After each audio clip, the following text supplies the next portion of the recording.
বিনপুরে কি বীরবাহা হাসদার সামনে কঠিন চ্যালেঞ্জ? জঙ্গলমহলের এই হাই প্রোফাইল আসনে কি এবার লড়াই হাড্ডাহাড্ডি হতে চলেছে? আদিবাসী ভোট কি নির্ধারণ করবে ফলাফল, নাকি তৃণমূলের সংগঠনই শেষ পর্যন্ত এগিয়ে রাখবে বীরবাহা হাসদাকে? বিজেপির সংগঠন এবং স্থানীয় ইস্যুগুলি কতটা চাপ তৈরি করতে পারবে এই কেন্দ্রে? সব মিলিয়ে বিনপুর বিধানসভা কেন্দ্রে কি বীরবাহার জন্য পথ সহজ, নাকি অপেক্ষা করছে এক টাফ ফাইট?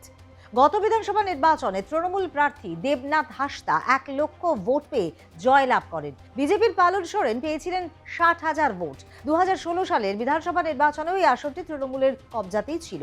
সেবারে তৃণমূল প্রার্থী 95,000 ভোট পেয়ে জয়যুক্ত হন।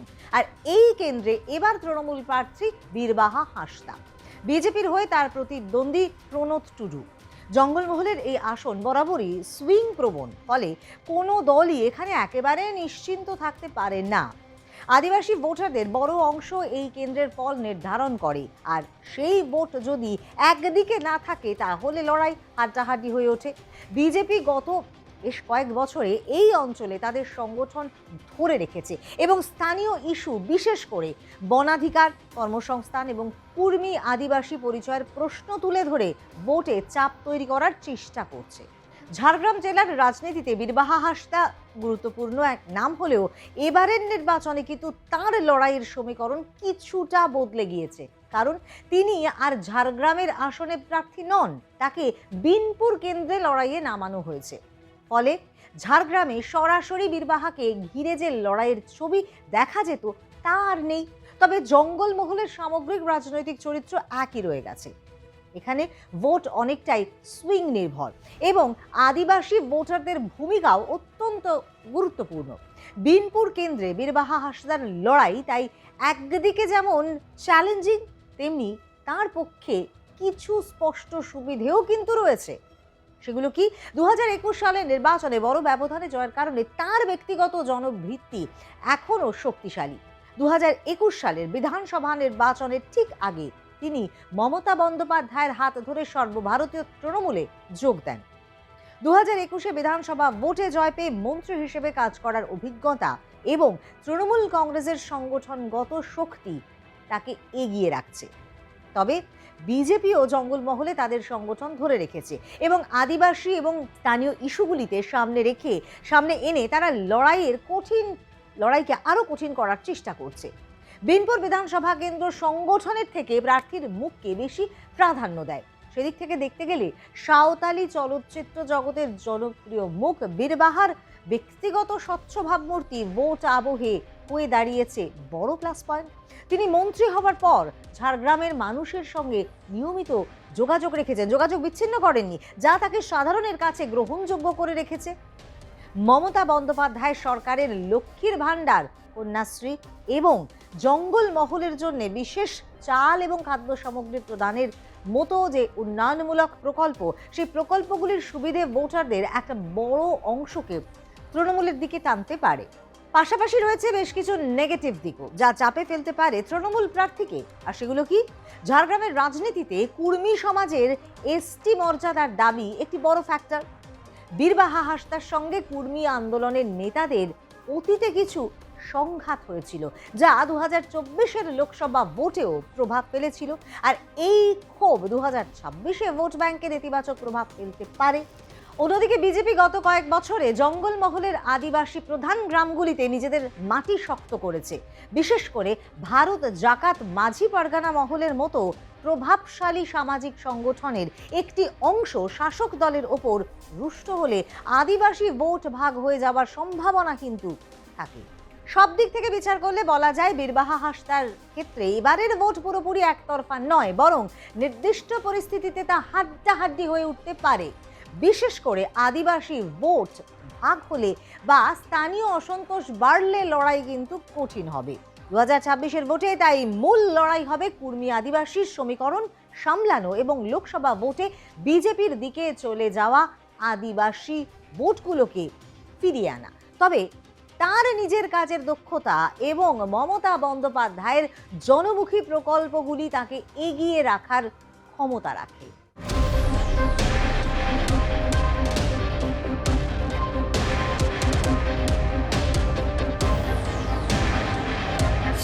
নন্দীগ্রামে আবারও কি বাংলার সবচেয়ে বড় রাজনৈতিক যুদ্ধক্ষেত্র? তৃণমূলের নতুন মুখ পবিত্র কর, তিনি কি পারবেন এই হাই ভোল্টেজ লড়াইয়ে বাজিমাত করতে, নাকি আবারও শেষ হাসি হাসবেন বিজেপির শক্তিশালী নেতা শুভেন্দু অধিকারী? 2021-এর মতো কি আবারও হবে নাকি সেই টান টান লড়াই, নাকি এবারে একতরফা ফলের দিকেই এগোচ্ছে নন্দীগ্রাম? সংগঠন বনাম ব্যক্তিগত প্রভাব, এই যুদ্ধে এগিয়ে কে? নন্দীগ্রাম কি বদলাবে, নাকি একই ইতিহাসই রিপিট হবে? নন্দীগ্রাম বিধানসভা কেন্দ্র এটি শুধুমাত্র একটি আসন নয়, বরং প্রেস্টিজ ফাইট। বিজেপি ও তৃণমূল দুই প্রধান দলের কাছে নন্দীগ্রাম মান সম্মানের লড়াই। 2021 সালে এখানে যে হাড্ডাহাড্ডি লড়াই হয়েছিল তার ধারাবাহিকতা 2026-এও বজায় রয়েছে। ফলে এই কেন্দ্রের ফলাফল রাজনৈতিক বার্তা দেয় পুরো রাজ্য জুড়ে। 2007 সালে নন্দীগ্রাম আন্দোলন বাংলার রাজনীতির মোড় ঘুরিয়ে দিয়েছিল, তৃণমূলের উত্থানের ভিত্তি তৈরি করেছিল। সেই কারণে এই কেন্দ্র এখনো রাজনৈতিক আবেগ ও প্রতীকের জায়গা দখল করে আছে। হেভিওয়েট নেতৃত্বের লড়াইয়ের কেন্দ্র। এই আসনে সাধারণত বড় নেতারা প্রতিদ্বন্দ্বিতা করেন। সেখানে তৃণমূলের তরফে এবার প্রার্থী হিসেবে নাম ঘোষণা করা হলো এক সাদামাটা ব্যক্তিত্বকে। নন্দীগ্রামের শুভেন্দুর উল্টো দিকে তৃণমূলের প্রার্থী পবিত্র কর। এবার নির্বাচন পবিত্র করের কাছে লিটমাস টেস্ট। পবিত্র কর কোনো আকাশ ছোঁয়া নামী ব্যক্তিত্ব নন, বরং মাটির কাছাকাছি থাকা একজন লড়াকু নেতা। সাধারণ জীবনযাপন করতে বরাবরই পছন্দ করেন তিনি। পেশাগতভাবে তিনি একজন শিক্ষক হওয়ায় সর্বস্তরে তার একটা আলাদা সম্মান রয়েছে। বিশেষ করে তরুণ প্রজন্ম এবং অভিভাবকদের কাছে তার গ্রহণযোগ্যতা অনেক বেশি। শিক্ষিত ও মার্জিত রুচির প্রার্থী হিসেবে তিনি নিরপেক্ষ ভোটারদের মধ্যে জনপ্রিয়তা বাড়িয়েছেন। রাজনৈতিক জীবন শুরু হয়েছিল কলেজ জীবন থেকে। বামপন্থী ছাত্র সংগঠন তথা এসএফআইয়ের সঙ্গে যুক্ত ছিলেন। পরবর্তীতে রাজনৈতিক জীবনে উত্থান ঘটে তৃণমূলের হাত ধরেই। 2007-2008 সালে নন্দীগ্রাম ভূমি আন্দোলনে তিনি সক্রিয়ভাবে যুক্ত ছিলেন। 2018 সালে তিনি ছিলেন নন্দীগ্রামের বয়াল 2 গ্রাম পঞ্চায়েতের প্রধান। তবে 2020 সালে শেষ ভাগে যখন শুভেন্দু অধিকারী তৃণমূল ছেড়ে বিজেপিতে যোগ দেন, তখন তার ঘনিষ্ঠ অনুগামী হিসেবে পবিত্র করও সদল বলে পদ্ম শিবিরে নাম লেখান। পবিত্র করের রাজনৈতিক জীবনে দলবদলের দাগ থাকলেও রয়েছে স্বচ্ছ ভাবমূর্তি। তার সব থেকে বড় প্লাস পয়েন্ট হলো ক্লিন ইমেজ। দীর্ঘদিনের রাজনৈতিক জীবনে তার বিরুদ্ধে বড় কোনো দুর্নীতির অভিযোগ নেই। সাধারণ মানুষের কাছে তিনি একজন সৎ ব্যক্তি। শুভেন্দু অধিকারী নন্দীগ্রামে বহিরাগত বনাম ভূমিপুত্রর লড়াইয়ে ডাক দিয়েছিলেন, কিন্তু পবিত্র কর খোদ নিজেই ভূমিপুত্র। 2021-এ হাই ভোল্টেজ বিধানসভা নির্বাচনে মমতা বন্দ্যোপাধ্যায়ের বিরুদ্ধে শুভেন্দু অধিকারীর জয়ের নেপথ্যে যে কয়েকজন কারিগরের নাম উঠে আসে তাদের মধ্যে পবিত্র কর অন্যতম। নন্দীগ্রাম বিধানসভা কেন্দ্রটি মূলত 2টি ব্লক নিয়ে গঠিত। গত কয়েকটি নির্বাচনে দেখা যায় নন্দীগ্রাম 1 নম্বর ব্লকে তৃণমূল টক্কর দিলেও 2 নম্বর ব্লকে বিজেপি বিশাল লিড পায়। আর এই 2 নম্বর ব্লকই পবিত্র করের সংগঠনের ভিত পাথরের মতো শক্ত। 2021 বিধানসভা ও 2024 লোকসভা এই 2 নির্বাচনই নন্দীগ্রাম 2 নম্বর ব্লক থেকে বিজেপিকে বড় লিড এনে দিয়েছিল এই পবিত্র। 2023 সালে পঞ্চায়েত নির্বাচনে তার স্ত্রী বিজেপির টিকিটে জয়ী হয়ে বয়াল 2 গ্রাম পঞ্চায়েতের প্রধান হন। যে দুর্গ শুভেন্দু অধিকারীর শক্তির উৎস, সেই দুর্গের চাবিকাঠি ছিল পবিত্র করের হাতে। এবার সেই চাবিকাঠি তৃণমূলের বাক্সে চলে এলো। নন্দীগ্রামে ভোটারদের নারী নক্ষত্র তার নখদর্পণে। 2024-এর লোকসভা নির্বাচনে প্রাক্তন বিচারপতি অভিজিৎ গঙ্গোপাধ্যায় নন্দীগ্রাম থেকে প্রায় 8000 ভোটের লিড পেয়েছিলেন। সেই লিডকে মুছে ফেলে জোড়াফুলি ফোটানোই এখন পবিত্র করের প্রধান চ্যালেঞ্জ। স্থানীয় মানুষের সুখে দুঃখে পবিত্র করকে সবসময় পাওয়া যায়, যা ভোটারদের কাছে একটা বাড়তি ভরসা তৈরি করেছে। ভোটের অঙ্ক ও সামাজিক সমীকরণ। নন্দীগ্রামের সংখ্যালঘু ও হিন্দু ভোটের মিশ্রণ রয়েছে। বিশেষ করে নন্দীগ্রাম 1 ও 2 ব্লকে এই মিশ্রণ বেশি চোখে পড়ে। ফলে এখানে ভোটের মেরুকরণ ও ছোট দলগুলো যেমন আইএসএফ এর ভূমিকাও ফলাফল বদলে দিতে পারে। 2009 সালে উপনির্বাচনের পর থেকে এই কেন্দ্র তৃণমূলের দখলেই রয়েছে। 2016 সাল থেকে এই আসনে জয়ী হন শুভেন্দু অধিকারী। নন্দীগ্রাম বর্তমানে তীব্র মেরুকরণের রাজনীতির কেন্দ্রবিন্দু।